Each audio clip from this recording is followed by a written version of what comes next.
Shout out dira sa mga nurse, mga staff sa hospital, mga doktor, basta tanan nga staff. Hindi ka mo maakig kung ginapangambalan ka mo. This is a reminders. Ha, totoo lang.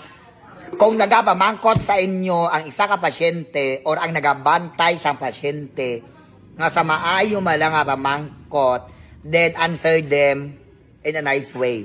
Kaya wala ka mo karapatan magbilat-bilat nga mga yudiputa ka mo.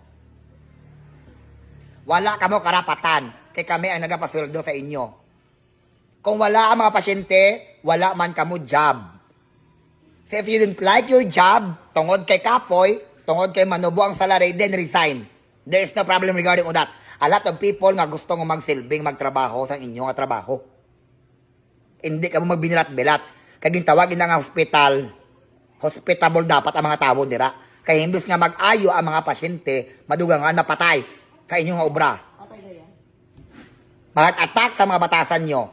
Kung ang pasyente kag ang nagabantay nga do alinga nga, siyempre mamangkot ina kay wala nakabalo.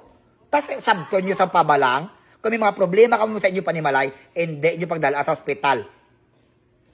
Palihog lang. Kay appealing. Bot na lang. Tas maakig ka mo kung ginapangambalan ka mo. Hoy, wala ka mo karapatan. May karapatan ka mo mangakig kung hindi man maayo ang pagpamangkot sa isa ka pasyente o sa nagabantay. Kung ginasinggitan ka mo sa isa nagabantay,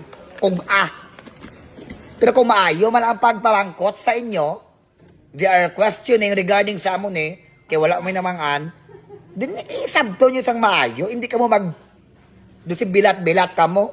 Wah!